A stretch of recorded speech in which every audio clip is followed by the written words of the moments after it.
BJP காரங்க அந்த 17 பேரையும் அவங்க கட்சியில சேர்க்கறதுக்கு பதிலா முதியவர் இல்லத்துல சேர்த்திருந்தாங்கன்னா ஓட்டு வருதோ இல்லையோ புண்ணியமாவது வந்திருக்கும். சரி, இப்போ மறுபடியும் எதுக்காக இவரை திமுக சேர்த்துக்கிறாங்கன்னு கேட்டா அவர் மாதிரி ஆபாசமா பேசுறதுக்கு ஆள் கம்மியா இருக்குன்றாங்க.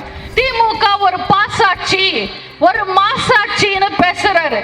மனசாட்சி இருக்கிறவன் எவனாவது இது ஒத்துப்பான? தோன்ற மாதிரி கண்டபடி பேசிக்கிட்டு சுத்திட்டு இருந்த லூசான மகனை மாசான மந்திரியாக்கி காமிச்சிருக்காங்க. உதறிக்கிட்டே இருக்கிறவர் முதல்வர், உளறிக்கிட்டே இருக்கிறவர் துணை முதல்வர். விளங்கிடும் தமிழ்நாடு. எல்லா பெண்களுக்கும் 1000 ரூபாய் கொடுக்க வேண்டியது தானே, உங்க அப்பா வீட்டு காசா? உள்ளூர் செய்திகள் உங்கள் விரல் நுனியில் படிக்க பார்க்க பரவசப்படுத்துகிறது கிங் 24x7 ஆப்.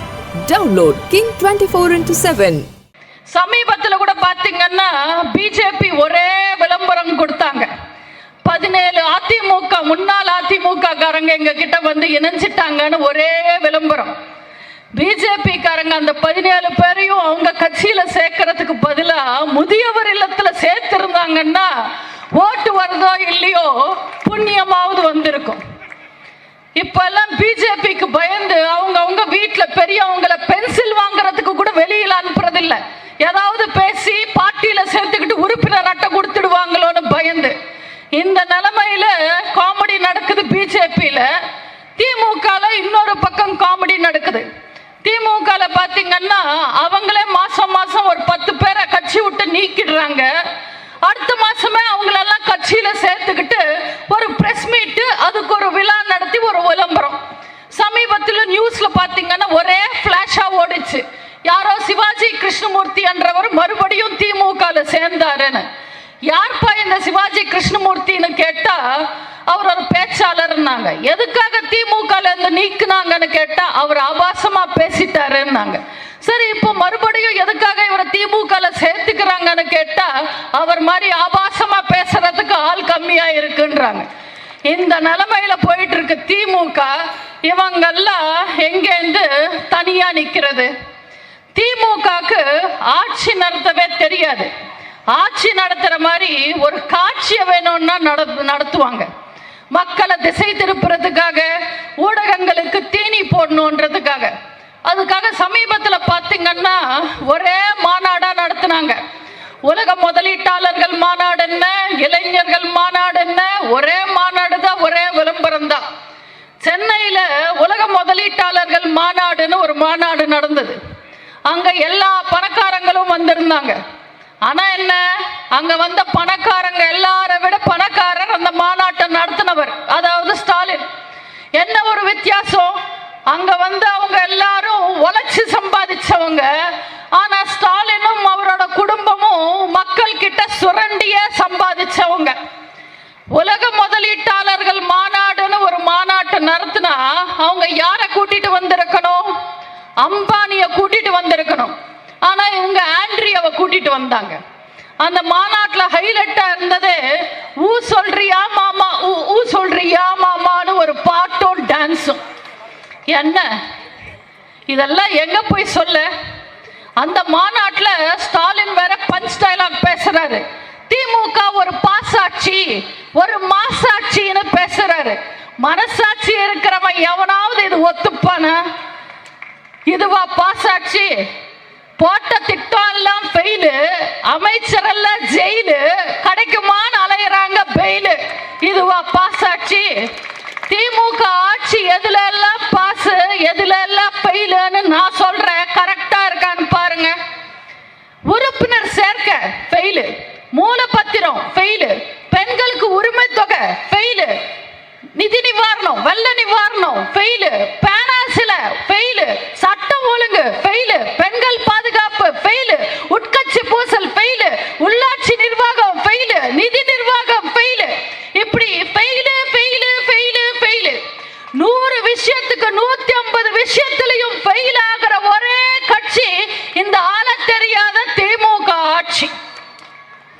திமுக பாஸ் ஆனது ஒரே ஒரு விஷயத்துல, எதை பத்தியும் கண்டுக்காம, யார பத்தியும் கவலைப்படாம, தோன்ற மாதிரி மாதிரி கண்டபடி பேசிக்கிட்டு சுத்திட்டு இருந்த லூசான மகனை மாசான மந்திரியாக்கி காமிச்சிருக்காங்க.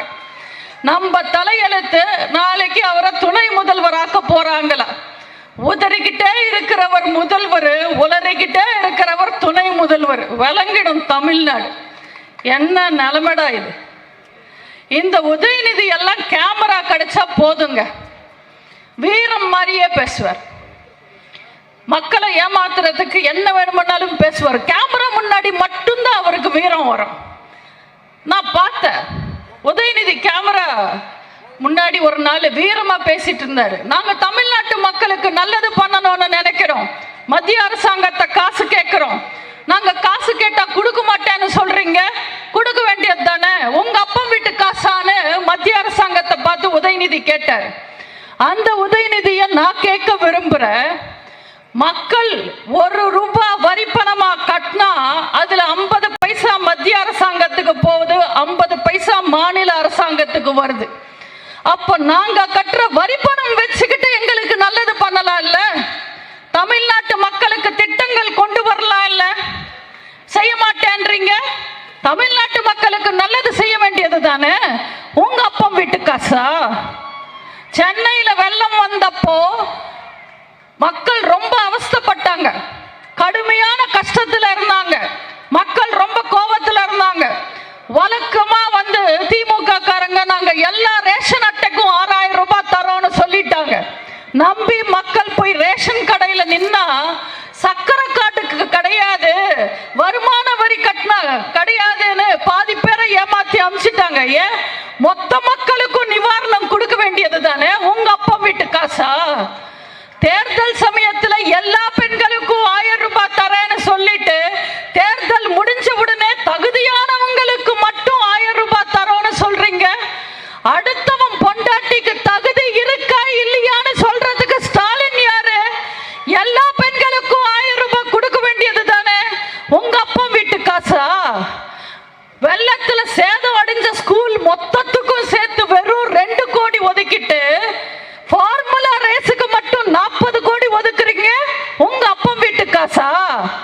ராணுவத்துல செத்தவனுக்கு வெறும் 3 லட்சம், கள்ளச்சாராயம் குடிச்சு செத்தவனுக்கு 10 லட்சம் தரீங்க. உங்க அப்பா வீட்டு காசா? ஒரே கையெழுத்துல நீட்ட ஒழிப்போன்னு வாக்குறுதி கொடுத்துட்டு ஒரு ஆணையும் புடுங்க முடியாம இன்னைக்கு மக்களை ஏமாத்துறதுக்காக 50 லட்சம் கையெழுத்து வாங்குறேன்னு அரசாங்க பணத்தை செலவு பண்ணி ஊர் ஊரா சுத்துறாரு உதயநிதி. எதுக்கு? உங்க அப்பா வீட்டு காசா? இன்னைக்கு இபி பில் 3 மடங்கு ஏத்திருக்கீங்க. மக்கள் கரண்ட் பில்லு கட்ட முடியாம அவஸ்தைப்படுறாங்க. மக்களுக்காக இபிய குறைக்க வேண்டியது தானே. உங்க அப்பா வீட்டு காசா? பெட்ரோல் விலையை குறைக்கிறேன்னு சொல்லி இன்னைக்கு பால் விலையை கூட ஏத்திட்டீங்க, வரியெல்லாம் ஏத்திட்டீங்க, விலையெல்லாம் ஏத்திட்டீங்க. மக்களுக்காக குறைக்க வேண்டியது தானே. உங்க அப்பா வீட்டு காசா? இப்படி நாக்க புடுங்கிக்கிற மாதிரி திமுகவை 4 கேள்வி நீங்க கேட்கணும், இந்த ஊடகங்கள் கேட்கணும். ஊடகங்கள் மாறணும், உண்மையை ஊருக்கு சொல்லணும். ஊடகங்கள் மட்டும் உண்மைகளை இந்த நாட்டு மக்களுக்கு உண்மையான செய்திகளை சொன்னாங்கன்னா அடுத்த நிமிஷமே இந்த திருட்டு திமுகவோட கதை முடிஞ்சிடும். என்ன எல்லாரும் கேட்பாங்க, அது என்ன நேரு மாமா, காந்தி தாத்தா, தல தோனின்ற மாதிரி எப்ப பார்த்தாலும் ஒரு அடமொழியோட பட்டப்பேரை வச்சு கூப்பிடுற மாதிரி திருட்டு திமுகன்றீங்களேன்னு. என்னை பொறுத்த வரைக்கும் திமுக எப்பவுமே திருட்டு திமுக தான். திருட்டுன்றது அவங்க ரத்தத்துல ஊர்ன ஒரு விஷயம். தேர்தல் சமயத்துல ஓட்டு வாங்கணும்ன்றதுக்காக எதையும் பண்றவங்க தான் திமுக காரங்க. இன்னும் கொச்சையா சொல்லணும்னா ஓட்டுக்காக கட்ட மனைவியையே இலவசமா தர்றவங்க தான் திமுக காரங்கன்னு நான் சொல்லல, பெரியார் சொல்லி இருக்காரு. இது வேணும்னா வசதியா வீரமணி மறந்துட்டு திமுகக்கு துதி பாடலாம். ஆனா உண்மையா பெரியார படிச்சவங்க, பெரியார பத்தி தெரிஞ்சவங்க, பெரியார மதிக்கிறவங்க திமுகவை சத்தியமா மதிக்க மாட்டாங்க. நான் என்ன பொய்யா சொல்றேன்? இது திருட்டு திமுக தானே. கமிஷன் கவர்மெண்ட் தானே இன்னைக்கு தமிழ்நாட்டில் நடந்துகிட்டு இருக்கு. திமுக கொண்டு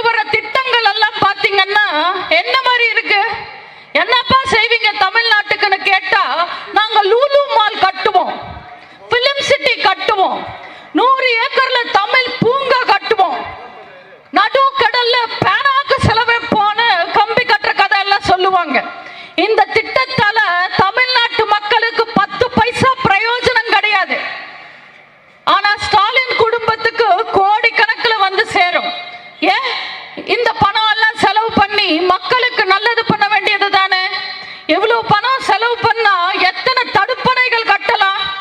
100 கோடி செலவு பண்ணா 10 லட்சம் ஸ்கூல்ல பாத்ரூம் கட்டலாம், அன்மா உணவகம் ஆரம்பிக்கலாம், ஆஸ்பத்திரி கட்டலாம், ரோட்டு போடலாம், ஏழை மக்கள் குடிசையில வாழ்ற மக்களுக்கு வீடு கட்டு தரலாம், புதுசா ரோடு போடலாம், புதுசா பஸ் ஸ்டாண்ட் கட்டலாம். ஆனா இதெல்லாம் இந்த திருட்டு திமுக செய்யாது. யார் மானம் எக்கேடோ போனா எனக்கு என்ன, எனக்கு என் மானம் பத்தியே கவலை இல்லைன்னு தமிழ்நாட்டு மக்கள் பணத்தை சுரண்டி தின்ற ஒரே கட்சி திமுக, ஒரே குடும்பம் ஸ்டாலின் குடும்பம். இருக்கிற ஏழ்றங்கெல்லாம் தமிழ்நாட்டில் பத்தாதுன்னு புதுசா இன்னொரு ஏழ்ற வேற கிளம்பி வந்திருக்கு, அண்ணாமலை. என்னை பொறுத்த வரைக்கும் அண்ணாமலைக்கும் ஸ்டாலினுக்கும் பெரிய வித்தியாசம் எல்லாம் கிடையாது. ஸ்டாலினை பார்த்தீங்கன்னா விடியலை தரேன்னு உதார் விட்டுக்கிட்டே சுத்துவாரு. அண்ணாமலையை பார்த்தீங்கன்னா கூட நிற்கிறவனையே வீடியோ எடுத்து வெளியில விட்டு சுத்துவாரு. இவர் ஒரு கட்சிக்கு தலைவராக இருக்கிறதுக்கு பதிலா ஏதாவது கல்யாணத்துல வீடியோகிராஃபரா போயிருந்தாருன்னா இன்னும் பெரிய ஆளா வந்திருப்பாரு. காக்கா கூட தான் கூட்டுல குயில் வந்து முட்டை போட்டா அது தான் முட்டைன்னு நினைச்சு அடக்காக்கும். எப்ப முட்டை உடைஞ்ச சத்தம் போட ஆரம்பிக்குமோ காக்கா உஷாராயிடும், இது நம்ம இன்னும் இல்லைன்னு வெளியில தள்ளிடும். அதே மாதிரிதான் பிஜேபி இன்னைக்கு. அண்ணாமலையா வாய் விட்டு நம்மள சீண்டி பார்த்து வெளியில போனா அதுக்கு நம்ம பொறுப்பு இல்லை.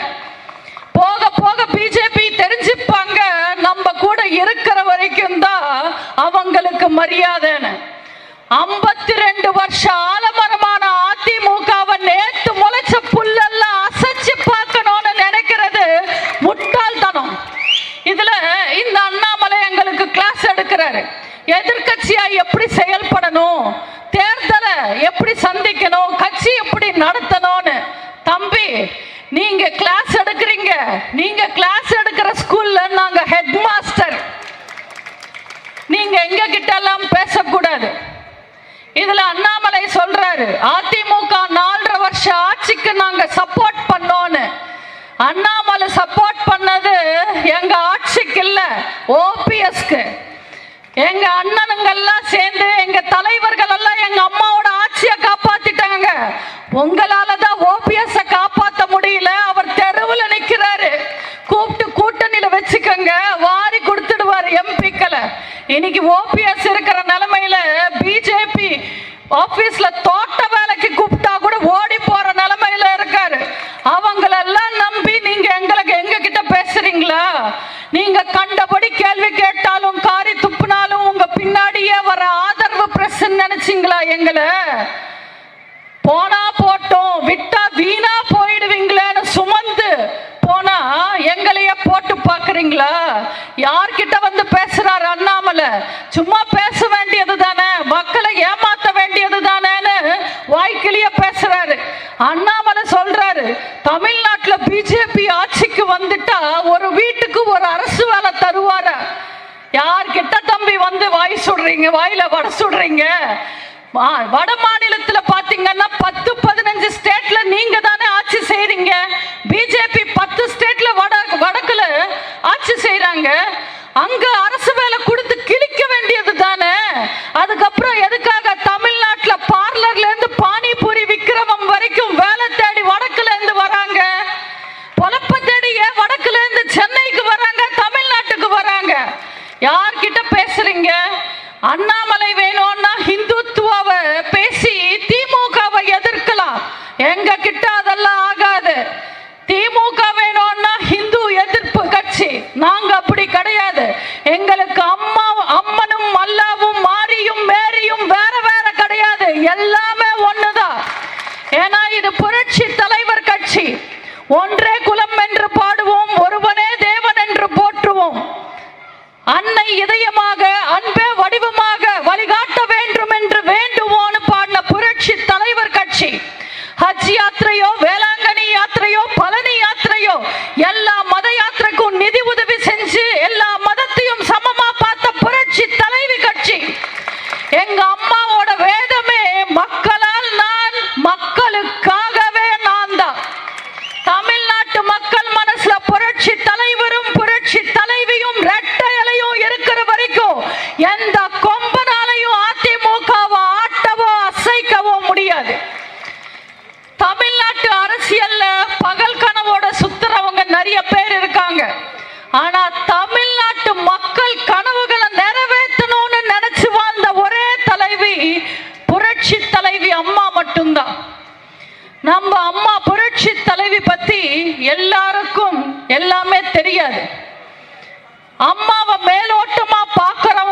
என்ன தெரியும்? அம்மா ஒரு பெரிய குடும்பத்தில் பிறந்தாங்க, கான்வென்ட்ல படிச்சாங்க, சினிமாக்கு வந்தாங்க, பெரிய ஹீரோயின் ஆயிட்டாங்க, அரசியலுக்கு வந்தாங்க, சிஎம் ஆயிட்டாங்கன்னு நினைப்பாங்க. அதுதான் அம்மாவோட வாழ்க்கைன்னு நினைப்பாங்க. ஆனா நம்ம அம்மாவோட வாழ்க்கையில எத்தனை வலி, எத்தனை வேதனை இருந்தது தெரியுமா? படிக்க வேண்டிய வயசுல நடிக்க வந்துட்டாங்க. ஏன்?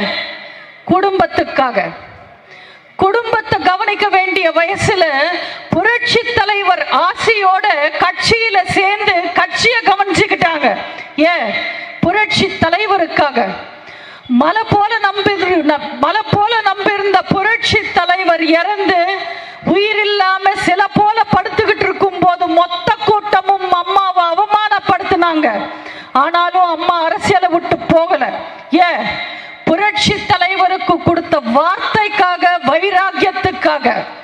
குழந்தைய சுமக்க வேண்டிய வயசுல மொத்த கட்சி பாரத்தையும் சுமந்தாங்க. ஏன்? தொண்டர்களுக்காக. சட்டசபையில கருணாநிதியாலும் காட்டுமிராண்டி கூட்டங்களாலும் தாக்கப்பட்டப்போ, அசிங்கப்பட்ட போது அம்மா கலங்கி நிக்கல.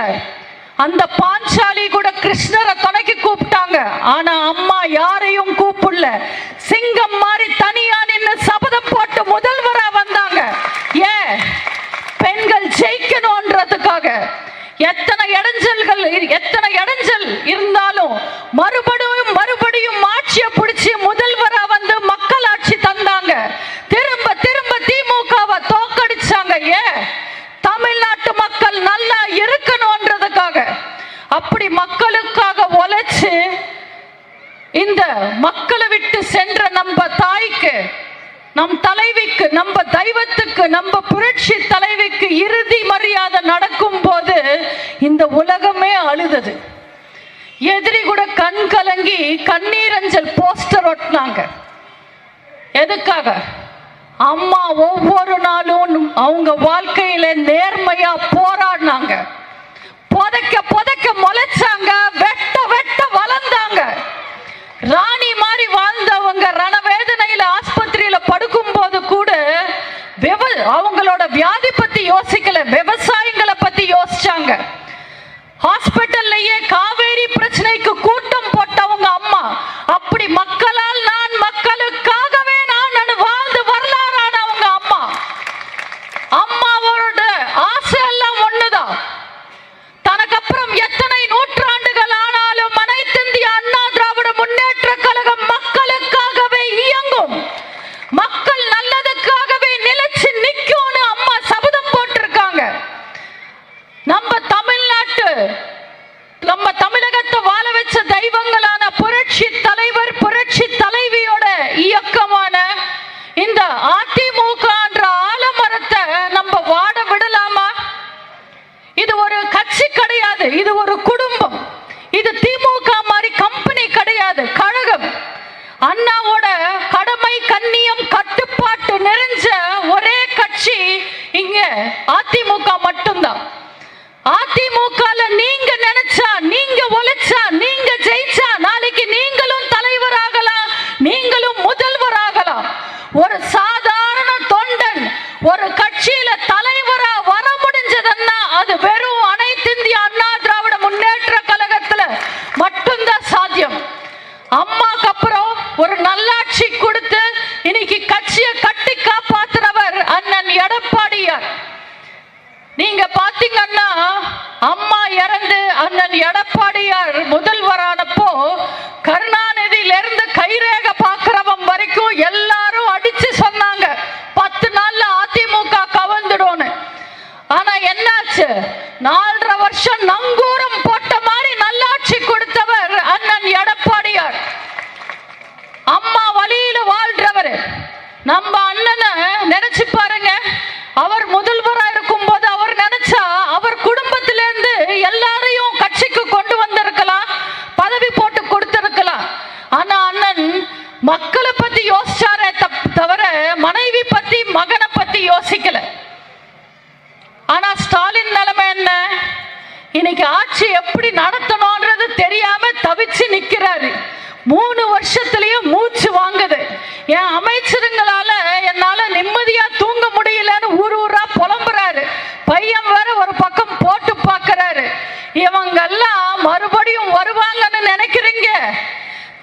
போன தேர்தல்ல இஷ்டத்துக்கு வாக்குறுதி கொடுத்து அப்பாவி மக்களை ஏமாத்திட்டாங்க.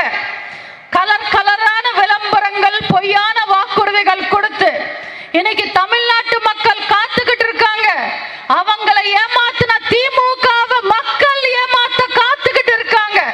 உங்களுக்கு ஒரு நல்ல சந்தர்ப்பம் இதோ வரப்போகுது தேர்தல். எப்போ எம்பி தேர்தல் வந்தாலும் நீங்க ரெட்டாளுக்கு ஓட்டு போடுங்க, அம்மாக்கு ஓட்டு போடுங்க, அண்ணன் எடப்பாடியாருக்கு ஓட்டு போடுங்க. நீங்க இழந்த உரிமைகளை, நீங்க இழந்த நிம்மதியை, நீங்க இழந்த சந்தோஷங்களை நாங்க உங்களுக்கு மீட்டு தருவோம். தயவு செஞ்சு போலி விளம்பரங்களையும் பொய்யான வாக்குறுதிகளையும் நம்பி ஏமாறாதீங்க. அம்மாவை நம்புனா ஆண்டவனை நம்புன மாதிரி நிச்சயமா நீங்க எல்லாரும் நல்லா இருப்பீங்க. இதோ வருது தேர்தல். தொண்டர்களே, புது உணர்ச்சியோட தெம்பா தேர்தல் வேலையை பாருங்க, நம்புங்க. நாளை நமதே, 40 நமதே. வாய்ப்புக்கு நன்றி கூறி விடைபெறுகிறேன். நன்றி, வணக்கம். உள்ளூர் செய்திகள் உங்கள் விரல் நுனியில். 200 கோடி பார்வையாளர்களை கடந்து கிங் 24x7 ஊடகம் செய்தி, பொழுதுபோக்கு, உடல் நலம், தன்னம்பிக்கை, வேலை வாய்ப்பு, சினிமா செய்திகளை படிக்கவும் பார்க்கவும் பரவசப்படுத்தவும் ஒருங்கிணைந்த செயலியை அறிமுகப்படுத்துகிறது. Download King 24x7.